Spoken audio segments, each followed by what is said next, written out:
వాస్తవానికి మత్తయి సువార్త 5:38-42 యేసుక్రీస్తు ప్రభువారు దేనికి కూడా ప్రతీకారం తీర్చుకోవద్దు అని చెప్పడానికి, ఆ భావానికి అనుకూలంగా ఇవన్నీ కూడా తెలియజేస్తున్నారు. మత్తయి సువార్త 5వ అధ్యాయంలో మొట్టమొదటి వచనం నుండి కూడా పరలోకపు నియమాల గురించి తెలియజేశాడు. పరలోక రాజ్య సంబంధులు ఎవరు, ఎలా ఉంటారు, ఆ పరలోక రాజ్య సంబంధులు ఇతరులతో ఎలా ఉంటారు, ఆ పరలోక రాజ్య సంబంధులు దేవుని విషయంలో ఎలా ఉంటారు, తమ విషయంలో తాము ఎలా భావిస్తారు, ఇతరులతో వాళ్ళ సంబంధాలు ఎలా ఉంటాయి, ఇతరులతో వాళ్ళ సంబంధాల గురించి అనేక విషయాలు ప్రభు తెలియచేయడానికి, మీ నీతి శాస్త్రుల నీతి కంటే పరిశీలన నీతి కంటే అధికంగా ఉండాలని తెలియచేయడానికి ధర్మశాస్త్రంలో ఉన్నటువంటి ఆజ్ఞలలో నుండి 6 ఉదాహరణలను ఆయన ప్రస్తావిస్తూ వారికి మరింత విశదముగా చెప్పబడిన వాక్యం ఏంటి, దేవుని ఉద్దేశం ఏంటి, యేసు ప్రభు కోరుకుంటుంది ఏంటి, పరలోక రాజ్య సభ్యులకు ఉండాల్సింది ఏంటో స్పష్టంగా తెలియజేస్తున్నాడు. అందుకే ప్రతి సందర్భంలో అంటాడు, మీరు ఇలా విన్నారు కదా, కానీ వాస్తవానికి దేవుని ఉద్దేశం ఇది, మీరు ఎలా ఉండడం దేవునికి సముచితం అంటూనే ఆయన మాట్లాడుతూ నరహత్య చేయవద్దు అని 21వ వచనంలో చెప్పిన దానికి వివరణ ఇచ్చాడు. వ్యభిచారం చేయవద్దని 27వ వచనంలో చెప్పిన దానికి వివరణ ఇచ్చాడు. అలాగే వైవాహిక వ్యవస్థ గురించి చెప్పాడు. అలాగే 33-37 వచనాల మధ్యలో ప్రమాణాల గురించి మాట్లాడాడు. ఇప్పుడు 38 దగ్గర నుంచి వస్తే ప్రతీకారం గురించి మాట్లాడుతున్నాడు. ధర్మశాస్త్రములో ప్రతీకారం గురించి చాలా వచనాలు ఉన్నాయి. లేవికాండం 24వ అధ్యాయం 19 నుంచి మీరు చూసినప్పుడు ఈ విధంగా ప్రతీకారం తీర్చుకోవడం మరి ధర్మశాస్త్రానుసారమైనటువంటి నియమముగా మనకు కనబడతా ఉంటది. లేవియకాండం 24:19 నుంచి నేను చదువుతున్నాను. ఒకడు తన పొరుగువానికి కళంకము కలుగు చేసిన ఎడల వాడు చేసినట్లు వానికి చేయవలను. అంటే నీకు ఎవడైనా అపకారం చేస్తే వాడికి నువ్వు అలాగే చేయాలి. విరగొట్టబడిన దాని విషయంలో విరగొట్టబడుటే శిక్ష. ఆ సిద్ధాంతం ఎలా అంటే, కన్ను తీస్తే కన్ను, పన్ను తీస్తే పన్ను. వాడు ఒకనికి కళంకము కలుగు చేసినందున వానికి కళంకము కలుగు చేయవలను. జంతువును చావగొట్టిన వాడు దాని నష్టం ఇచ్చుకొనవలను. నరహత్య చేసిన వానికి మరణశిక్ష విధింపవలను. మీరు పక్షపాతము లేక తీర్పు తీర్చవలను. మీలోనున్న పరదేశికి మీరు చేసినట్లు మీ స్వదేశికి చేయవలను. నేను మీ దేవుడైన యెహోవానని వారితో చెప్పుము. బయటోళ్ళకు ఒక న్యాయం, లోనలకు ఒక న్యాయం కాదు, అందరికీ ఒకటే న్యాయం. కాబట్టి ఈ ప్రతీకారం గురించి యేసు ప్రభు వారు తెలియజేస్తున్నారు. అయితే ఇక్కడ యేసు ప్రభు వాళ్ళు విన్నటువంటి వచనాలు, వాళ్ళు నేర్చుకున్నటువంటి వాటికి లోతుగా భిన్నంగా మరింత స్పష్టంగా దేవుని వాక్యాన్ని వాళ్ళకి విశదపరుస్తున్నాడు. వాళ్ళు ఏమనుకున్నారంటే, నాకెవడైనా ఏదైనా హాని చేస్తే వాడికి నేను ప్రతీకారం చేయొచ్చు అనుకొని వీళ్ళు శిక్షలను తమ చేతిలోకి తీసుకొని అమలు చేయడం మొదలుపెట్టారు. యేసు ప్రభు వారు ధర్మశాస్త్రానికి వ్యతిరేకంగా బోధిస్తున్నాడా? ధర్మశాస్త్రం తప్పేమన్నా చెప్పిందా? ధర్మశాస్త్రం ఎక్కడ తప్పు చెప్పదే. దేవుడు అనుగ్రహించిన ధర్మశాస్త్రము సముచితమైనదే. నేర శిక్ష విధించబడినటువంటి వ్యక్తి తాను అనుభవించవలసిన దానికంటే అధికమైన శిక్ష అనుభవించకుండా, లేక వాడికి అధికమైన శిక్ష విధించబడకుండా అతనికి లేక ఆమెకు సంరక్షణ కలగడానికి నేరం జరిగినప్పుడు ఆ నేరం నిరూపితమై న్యాయ వ్యవస్థలో తప్పు లేక అతిక్రమం ఏం జరిగిందో నిరూపించబడిన తర్వాతే న్యాయబద్ధమైనటువంటి శిక్షలు అమలు చేయబడటానికి దేవుడు ఈ రకమైనటువంటి ఆజ్ఞలు జారీ చేశాడు. కానీ ఇవి వ్యక్తిగతంగా వారి మీద మరొకరు ఏదైనా హాని చేస్తే దానికి వాళ్ళు ప్రతీకారం తీర్చుకోమని చెప్పడానికి కాదు. దేవుడు సత్వరమైన సమన్యాయాన్ని పాటిస్తాడు. దేవుడు సమన్యాయం చేస్తాడు, ఎవరికి అన్యాయం చేయడు. దేవుడు నీతివంతుడు, న్యాయవంతుడు అని దేవుని గుణలక్షణాల గురించి చెప్పడానికి ఆ చట్టాలు చెప్పబడ్డాయి. ఏ ఒక్కరు వ్యక్తిగత కక్షతో తమ వైరిపై, శత్రుపై ఇష్టం వచ్చినట్లు పగ తీర్చుకోకుండా వాళ్ళని అడ్డుపరచడానికి ధర్మశాస్త్రంలో ఆజ్ఞలు ఇచ్చారు. వాటిని వీళ్ళు వ్యభిచారం చేయవద్దన్న మాటను తమ శరీర కోరికలు తీర్చుకోవడానికి ఎలా విచ్చలవిడిగా వాడేస్తున్నారు. విడాకులు ఇవ్వచ్చు అంటే దాన్ని ఎలా వాడేస్తున్నారు. నరహత్య చేయవద్దు అనే వచనాన్ని ఎలా వక్రీకరించారు. అలాగే దేవుని ఆజ్ఞలను వక్రీకరించకుండా వాటిని సరిగ్గా అర్థం చేసుకోవాలని యేసుక్రీస్తు ప్రభు వారికి అర్థం అవటానికని ఆ ధర్మశాస్త్ర నియమాలను గురించి వారికి నైతికమైనటువంటి నియమాలను చెప్పడంపై దృష్టి సారించారు. వాళ్ళ వైఖరి బాగుంటే వాళ్ళ విశ్వాస జీవితం బాగుంటుంది. నష్టాన్ని ఇతరులపై రుద్దడం కంటే ఆ నష్టాన్ని నువ్వే అనుభవించేందుకు సిద్ధపడు అన్నది ఆయన బోధ సారాంశం. అందుకే ఇక్కడ ఏమంటున్నాడు, నీ కుడి చెంప మీద కొడితే ఇంకో చెంప కూడా తిప్పి ఇంకో దెబ్బ కూడా తిను. అంటే ఆ గాయం మీద నువ్వు పొందు, కానీ వాడిని గాయం చేయకు. ఎవడైనా నీ మీద వ్యాజ్యం వేసి గొడవ పెట్టి నీ బట్టలు తీసుకెళ్తే ఉన్న బట్టలు కూడా ఇచ్చేయి, అంతేకాని వాడి దగ్గర లాక్కోకు. ఎవడైనా నేను 1 మైలు రమ్మంటున్నాడా, ఇబ్బంది పెడుతున్నాడా, ఇబ్బంది పడు, కానీ నువ్వు వాడిని ఎదిరించి వాడి మీద కక్ష తీర్చుకునే ప్రయత్నం చేయొద్దు. నిన్న ఎవడన్నా అడిగితే ఇచ్చేసేయి, నీ దగ్గర ఎవడన్నా లాక్కుంటానంటే చేయి. అంటే బాధ నువ్వు అనుభవించు, పోగొట్టుకోవడానికి ఇష్టపడు, నష్టపడడానికి ఇష్టపడు, గాయపడడానికి ఇష్టపడు, అంతేగాని ప్రతీకారం తీర్చుకోవద్దు. అక్కడ ఉన్నటువంటి ప్రజలందరికీ దేవుడి విషయాలు తెలియజేస్తున్నాడు, కానీ ఇవి వ్యక్తిగతమైనటువంటి నైతిక నియమాలు. ఒక దేశం గురించో ఒక ప్రాంతం గురించో ఆయన ఈ మాటలు మాట్లాడడం లేదు. తమను ఇబ్బందులకు గురి చేసిన వ్యక్తి మరియు తమ జీవితాలను కూడా సర్వనాశనం చేసినటువంటి వ్యక్తిపై ఒకవేళ వీళ్ళ కక్ష సాధింపు చర్యలు కనుక పాల్పడితే ఎవరికి నష్టం? వాళ్ళకే నష్టం. వీడు కక్ష సాధించుకునేటువంటి ప్రయత్నంలో తన సమయాన్ని వృధా చేసుకుంటాడు, తన ధనాన్ని వృధా చేసుకుంటాడు, తన ఆరోగ్యాన్ని వృధా చేసుకుంటాడు. వీడు అవతల వ్యక్తిపై ప్రతీకారం తీర్చుకుంటున్నాను అనుకుంటాడు, కానీ తన జీవితాన్ని వ్యధలపాలు చేసుకుంటాడు. కనుక మీరు క్షమించడం నేర్చుకోండి, కక్షలు సాధించుకోవడం వదిలిపెట్టండి. వివాదాలను ప్రతీకారంతో పరిష్కరించుకోవాలని చూస్తే అది మరింత సంఘర్షణకే దారితీస్తుంది, మనశ్శాంతిని దూరం చేస్తుంది తప్ప సమస్యలకు అది ముగింపు కాదు అని చెప్పడానికి యేసు ప్రభువు వారు ఈ మాటలు చెప్తున్నాడు. కొట్టువారికి మరొక చెంపను చూపడం అంటే బాధించే వారి దగ్గర నుంచి పారిపోకుండా అక్కడే ఉండి ఆ ప్రతిఘటనను ఎదుర్కోవడం. అలా చేయాలంటే చాలా ఓపిక ఉండాలి. నన్ను వాడు కొడుతున్నాడు, దేవుడు చూసుకుంటాడులే, దేవుడిపై విశ్వాసం ఉండాలి. నన్ను వాడు కొడుతున్నాడు, నేను దేవుని బిడ్డను కదా, నేను తిరగబడకూడదు. అంటే నువ్వు దేవుని బిడ్డవనేటువంటి సత్యం నిన్ను సహనంతో నిలబెట్టేట్టు చేయాలి, లేక దేవుడు చూసుకుంటాడులే అనే విశ్వాసం ఓపికగా తట్టుకునేటట్టు చేయాలి. ఈ రెండు లేవనుకోండి, నువ్వు ఓర్చుకోవడం చాలా కష్టం. మనం గాయపరచబడతాం అనేది వాస్తవమే. వాడు కొట్టాడు, నీకు దెబ్బ తగిలింది, వాస్తవమే. అయితే వాడు కొట్టాడని వాడిని కొట్టి, వాడు కొట్టాడని వాడిని తిట్టి, వాడు కొట్టాడని వాడిని గాయపరిచితే నీకేమన్నా సంతోషం వస్తుందా? మీకు తెలుసా, మన మెదడులో ప్రతిరోజు రాత్రి పడుకున్నప్పుడు చాలా పనులు జరుగుతాయి. అందులో దేవుడు మన మెదడుని ఎలా రూపొందించాడంటే, నువ్వు పగ ప్రతీకారాలు పెట్టుకున్నప్పుడు నీ శరీరంలో అవయవాలన్నీ కూడా కుసించిపోతాయి, అంటే అవి చచ్చిపోతూ ఉంటాయి, విషపూరితం అయిపోతూ ఉంటాయి. ఎప్పుడైతే నువ్వు క్షమిస్తావో ఈ మెదడులో ఉన్నటువంటి కణాలు దగ్గరికి ఇలా వచ్చి తప్పుకొని లోపల లింఫాటిక్ సిస్టానికి, అంటే ఆ శుభ్రపరిచే ప్రక్రియకు అవకాశం ఇస్తాయి. అప్పుడు నీ బ్రెయిన్లో ఉన్నటువంటి సెల్స్ అన్ని, డ్యామేజ్ అయినటువంటి సెల్స్, పాయిజనస్ అయిపోయినటువంటి సెల్స్ అన్ని కూడా హీలింగ్ అయిపోయి అన్ని బాగుపడి నువ్వు మానసికంగా చక్కగా ఆరోగ్యవంతుడిగా తయారవుతావు.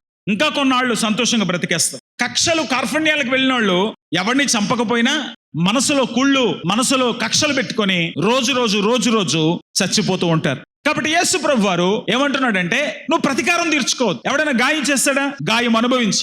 మనసులో గాయపడడం కంటే శారీరక గాయం చిన్నదే. బయట ఏదో దెబ్బ తగిలిందండి, పర్వాలేదు, దానికి ఆయింట్మెంట్ పూసో కట్టుకుంటూ పోతుంది. కానీ హృదయానికి గాయం అయింది అనుకోండి, అది అంత తొందరగా పోదు. నువ్వు ఇంకొకరిని కొడితే నీ అంతరంగంలో గాయం అవుతుంది, నీ మనసులో గాయం అవుతుంది. అదే నువ్వు క్షమించగలిగితే నీ గాయాలు తగ్గిపోతాయి. ఇది ఖచ్చితంగా రుజువైంది. ఇది నేను సొంతంగా చెప్పట్లేదు, కొంతమంది డాక్టర్స్ వాళ్ళు మాట్లాడుతున్నటువంటి లెక్చర్స్ వింటాను గనక నేను చెప్తున్నాను. క్షమించగలిగిన వాడు చాలా తొందరగా బాగుపడతాడు. మనం గాయపరచబడతాం అనేది వాస్తవమే, కానీ అంతరంగంలో గాయం చాలా భయంకరమైంది. బాహ్యమైనటువంటి గాయాలు అంత తీవ్రమైనవి కాదు. అందుకే యేసుప్రభువు అన్నాడు, నువ్వు గాయపట్టాను ఒప్పుకో. ఒక చెంప మీద కొట్టాడా, ఇంకో చెంప చూపించాయి, ఆడి కక్ష తీరిపోద్దు, వదిలేస్తాడు. కానీ నువ్వేమి ప్రతీకారం తీర్చుకోవడానికి ప్రయత్నం చేయదు. దీనివల్ల నువ్వు దేవుని నియమాన్ని నెరవేరుస్తున్నావు. రెండవది, వాడు కూడా బాగుపడడానికి అవకాశం ఇస్తున్నావు. వాడికి చాలా కక్ష ఉంది, నిన్ను కొట్టేశాడు, కనీసం వాడి కక్ష తగ్గి వాడు ఇప్పుడు మనిషిలాగా మారుతాడుగా. కాబట్టి ఒక పాపి బాగుపడడానికి నువ్వు అవకాశం ఇస్తున్నావు అని గుర్తు చేసుకో అంటున్నాడు యేసుప్రభువు వారు. మనం తిరగబడకపోతే ఆయన పొందే పరిస్థితిలోనే ఉంటాం. నేను కొట్టాడు, నువ్వు ఒక్కడ కొడితే ఆయన నేను కొట్టడం మానేస్తాడు. కానీ నువ్వు కొట్టిన తర్వాత నువ్వు ఊరుకున్నావు అనుకోండి, వాడు ఇంకా రెచ్చిపోతాడు కదా. దానివల్ల నువ్వు కూడా దెబ్బలు పొందుతావు కదా, హాని పొందే పరిస్థితులు ఉంటావు కదా. అందుకే యేసుప్రభువు వారు అంటున్నారు, ఒక చెంప మీద కొడితే ఇంకొక చెంప చూపించు, ఎదురు తిరగొద్దు. ఎందుకంటే మనం ఎదురు తిరగకపోతే అవతల వ్యక్తి మనపై దాడి చేస్తాడు, మనల్ని గాయపరుస్తాడు. కానీ దానివల్ల వాడు బాగుపడతాడు. ఎందుకంటే ఎప్పుడైతే మనం ప్రతీకారం తీర్చుకోవడానికి ప్రయత్నం చేస్తావో అది రోజు సంఘర్షణ పెంచుతుంది తప్ప తగ్గించదు. ఎవడో కూడా పడేవాడు ఉంటే అక్కడితో సమస్య సద్దుమణుగుతుంది. ఇద్దరు కొట్టుకునే వాళ్ళు అయితే సమస్యలు ఎప్పటికీ సద్దుమణగవు. నా చేయి పైన ఉండాలంటే జీవితకాలం కొట్టుకుంటూనే ఉండాలి. ఏదో ఒక సందర్భంలో ఓర్చుకోగలిగితే నీ సమస్యలు అక్కడితో సమాప్తి అయిపోతాయి. ఎప్పుడైతే నువ్వు ఓర్చుకుంటావో ప్రతీకారం చేయడానికి దేవునికి అవకాశం ఇచ్చినటువంటి వాడవుతావు. ప్రతీకారం దేవునికి వదిలేస్తే, నువ్వు మౌనంగా ఉండగలిగితే, అప్పుడు దేవుడు నీ పక్షంగా పోరాడడానికి ఇష్టపడతాడు. నువ్వే ప్రతీకారం తీర్చుకుంటే, నువ్వే పగ తీర్చుకుంటే, దేవుడు ఎట్టి పరిస్థితుల్లో కూడా నీకు సాయం చేయడు. వాడి సమస్యలు ఆడే పరిష్కరించుకున్నాడు కదా అని ఆయన సైలెంట్గా ఉంటాడు. కానీ అదే నువ్వు సైలెంట్గా ఉండి దేవా నువ్వే చూసుకుంటే, దేవుడు చూపించే పరిష్కారం ఇంకా బాగుంటుంది. మానసిక వైద్యుల ప్రకారం లేక మానసిక తత్వవేత్తల ప్రకారం బలహీనత నుండి హింసాత్మకమైన ధోరణి వస్తుంది. ఎవడు కొట్టడానికి ఇష్టపడతాడంటే ఆడు భయపడుతున్నాడు. నువ్వేదో హాని చేస్తావు అనుకుంటున్నాడు కనుక వాడు మొదటి నీ మీద చేయేస్తున్నాడు. కొన్ని కుక్కలు చూడండి, ఒక కుక్కను తరుముతా ఉంటాయి. అది పారిపోయి ఒక్కసారి తిరగబడుతుంది. ఏదో తెలుగులో ఒక నానుడు ఉంది, ఇంటి గోడల మధ్యన కొడితే పిల్లి కూడా తిరగబడద్దు అంట. సో బలహీనుడు మాత్రమే, క్షమించలేనోడు మాత్రమే, సహించలేనోడు మాత్రమే తిరగబడతాడు, కొడతానికి వస్తాడు, కక్ష తీర్చుకోవడానికి ప్రయత్నం చేస్తాడు. కానీ బలవంతుడు పట్టించుకోడు. బలవంతుడు ఇతరులను బాధించాలని ఆశించడు. బలవంతుడు మాత్రమే ఇతరులను ప్రేమించగలుగుతాడు. దెబ్బలు తట్టుకోగలిగినాడు బలవంతుడా, దెబ్బలు కొట్టేవాడు బలవంతుడా?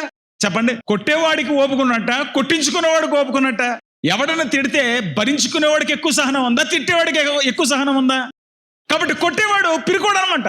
కొట్టేవాడు బలహీనుడు, నువ్వు బలవంతుడివి. నువ్వు క్షమించగలుగుతున్నావంటే నువ్వే బలవంతుడివి. బలవంతుడు గాయమొందినా తట్టుకోగలుగుతాడు. బలహీనమైన వ్యక్తి తను గాయపరిచినటువంటి వ్యక్తిపై గాయం చేయాలనుకుంటాడు. ఇంకోటి ఏం చేస్తాడు తెలుసా? ఈ కొట్టేవాడు కొట్టేసి పారిపోతాడు. అది పిరికోడు కదా, నేను కొట్టాడు మళ్ళీ ఆడ దెబ్బతింటానేమోనని పారిపోతాడు. నువ్వు పిరికోడు కాదు కదా, కాబట్టి నువ్వు పారిపోవట్లేదు. కొడితే కొట్టించుకున్నావు ఆ పాని అనుకుంటావు. ఆడు కొట్టినా పట్టించుకోకుండా, ఆడు తిట్టినా పట్టించుకోకుండా పానీలైనా వదిలేయడం ధైర్యం కలిగిన వాడు, ధీరత్వం కలిగిన వాడు, బలం కలిగిన వాడు, శక్తి కలిగిన వాళ్ళు చేసే పని. కాబట్టి యేసుప్రభువు అన్నాడు, నా బిడ్డలైన మీరు బలవంతులుగా ఉండాలి. అంతేగాని బలహీనులుగా, చేతకాని వాళ్ళ, పిరికి సన్నాసుల్లా పారిపో. తన్నించుకోవడం పిరికి సన్నాసుల లక్షణం కాదు. సమస్యలకు ఎదురొడ్డి నిలవడం, కొడుతున్నా తట్టుకొని మాట్లాడడం, తిట్టినా ప్రేమించటం ధీరుని లక్షణం. కాబట్టి యేసుప్రభు తన బిడ్డలు అలా ఉండాలని కోరుతున్నాడు. కాబట్టి మీరు ప్రతీకారం తీర్చుకోవద్దు. మీరు విన్నారు కదా, 27వ వచనంలో, 38వ వచనంలో, 43వ వచనంలో చెప్పినట్లు మీరు విన్నారు కదా అంటున్నాడు. క్రైస్తవ మతం అనేది బహిర్గతం చేస్తున్న ఉత్కృష్టమైనటువంటి జీవన మర్మముల కారణంగానే క్రైస్తవ్యం అత్యున్నతమైనటువంటి మార్గముగా ప్రశంసించబడతాం. మీకు తెలుసా, ఈ మాటలు భారతదేశంలో ఏమని చెప్పుకుంటారో తెలుసా? ఏమంటే గాంధీ గారు చెప్పారండి, ఒక చెంప మీద కొడితే ఇంకో చెంప చూపించమని. గాంధీ గారు చెప్పారా? బైబిల్లో ఉంది. ఈ వాక్యం ఎంత గొప్పది గనక రాజకీయ నాయకులు తమదిలా ప్రచారం చేసుకున్నారు. క్రైస్తవ్యాన్ని వ్యతిరేకించేవాళ్ళు, క్రైస్తవ్యం అంటే పడని వాళ్ళు కూడా ఈ మాటల్ని సెల్యూట్ కొడతారు. యేసు ప్రభు మాట్లాడే ఈ మాటలు ఈ ప్రపంచంలో ఏ మత బోధకుడు గాని, ఏ దేవుడు అనబడిన వాడు గాని చెప్పలేదు. క్షమించండి, ప్రేమించండి, భరించండి, యేసు ప్రభు మాత్రమే బోధించారు. ఇది ఒక సవాలు.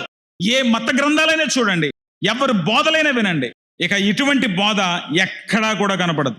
ఆ రోజున్న గ్రీకు పురాణాల్లో గాని, రోమి పురాణాల్లో గాని, ఏ ఇతర మత సంబంధమైనటువంటి పురాణాల్లో గాని ఎక్కడా కూడా క్షమించండి, ప్రేమించండి, సహించండి, అడిగిన వాళ్ళకి ఇచ్చేయండి, తట్టుకోండి, ఓర్చుకోండి అని చెప్పలేదు. తిరగబడండి, అవకాశం వస్తే కక్ష తీర్చుకోండి, అందితే జుట్టు పట్టుకోండి, అందకపోతే కాళ్ళు అట్టుకోండి అని చెప్తే గాని సామ దాన పేద దండోపాయాలంట. కుదిరితే మాట్లాడు, లేకపోతే ఏదైనా ఇచ్చి ఒప్పించు, లేదా గట్టిగా గొడవపడు, లేకపోతే చంపేయి. కానీ యేసుప్రభు అన్నాడు, పగ తీర్చుకోవద్దు. పగ తీర్చుకోవడం దేవుని ఉద్దేశం కాదు, దేవుని విధానం కాదు. పగ తీర్చుకోవడం గురించి హీబ్రూ బైబిల్లో రాసిన, గ్రీకు బైబిల్లో రాసిన రెండింటికున్నటువంటి అర్థాలు కక్ష తీర్చుకోవద్దు, ప్రతీకారం తీర్చుకోవద్దు, ప్రతిహింస చేయొద్దు అనేటువంటి భావాలే వస్తాయి. పగ తీర్చుకోవడం అనేది నాకు వదిలేయండి అని దేవుడు అంటున్నాడు. ఎందుకో తెలుసా? నువ్వు పగ తీర్చుకుంటే లోన కక్ష కార్పణ్యాలు బయటకు వస్తాయి. అది చెడ్డది, అది దుష్టుని స్వభావం. దానివల్ల నువ్వు నరకానికి వెళ్ళిపోతావు. ఆ ముందున్న వచనాల్లో నువ్వు చూసాం కదా, 21వ వచనంలో క్రోధం కూడా దేవుడికి నచ్చదు. అదే దేవునికి వదిలేసామనుకో, దేవుడు దానికి తగినటువంటి శాస్తి చేస్తాడు. దేవునికి అవకాశమై దేవుడు చూస్తున్నాడా, దేవుడు వింటున్నాడా, అయితే దేవుడు పట్టించుకుంటాడులే. పరిష్కారం మీద దేవుని చేయని. నా దేవుడు చేతనైన వాడు, నా దేవుడు సజీవుడు అనుకుంటే నువ్వు తొందరపడవు. నీ దేవుడు మీద నీకు నమ్మకం లేకపోతే, ఓపిక పట్టలేకపోతే, నువ్వే సమస్యల పరిష్కారాలని నీ చేతిలోకి తీసుకొని నీ జీవితాన్ని దుర్భరం చేసుకుంటావు. ద్వితీయోపదేశకాండం 32వ అధ్యాయం 35వ వచనములో చాలా స్పష్టంగా ఒక మాట రాయబడింది. వారి కాలు జారు కాలమున పగ తీర్చుటయు ప్రతిఫలమిచ్చుటయు నావే, వారి ఆపద్దినము సమీపించును, వారి గతి త్వరగా వచ్చును. ఇంకో మాట చూద్దాం, రోమపత్రిక 12వ అధ్యాయం 19వ వచనం. ప్రియులారా, మీకు మీరే పగ తీర్చుకొనక దేవుని ఉగ్రతకు చోటియుడి. హెబ్రీ పత్రిక 10:30 పగ తీర్చుట నా పని, నేనే ప్రతిఫలమిత్తుననియు మరియు ప్రభు తన ప్రజలకు తీర్పు తీర్చును అని చెప్పిన వానిని ఎరుగుదాము కదా. 3 వాక్య భాగాలు చూపించాను. ఇందులో ద్వితీయోపదేశకాండం 32:35 దేవుడు ఏం మాట్లాడుతున్నాడు, ఎవరి గురించి మాట్లాడుతున్నాడు అంటే, మెడవంచని ప్రజల పట్ల, తను నిరాకరించినటువంటి ప్రజల పట్ల, దుష్టత్వం చేత తిరగబడుతున్నటువంటి ప్రజల పట్ల, విగ్రహారాధికులైనటువంటి ప్రజల పట్ల దేవుడు కఠినమైన వైఖరి అవలంబిస్తాడు. వాళ్ళపై దేవుడే పగ తీర్చుకుంటాడు. ఎందుకు పగ తీర్చుకుంటాడు? వాళ్ళని శిక్షించడం ద్వారా, వాళ్ళను దండించడం ద్వారా, లేక వాళ్ళని హతమార్చడం ద్వారా దేవుడు తన న్యాయ విధిని నెరవేర్చుకుంటాడు.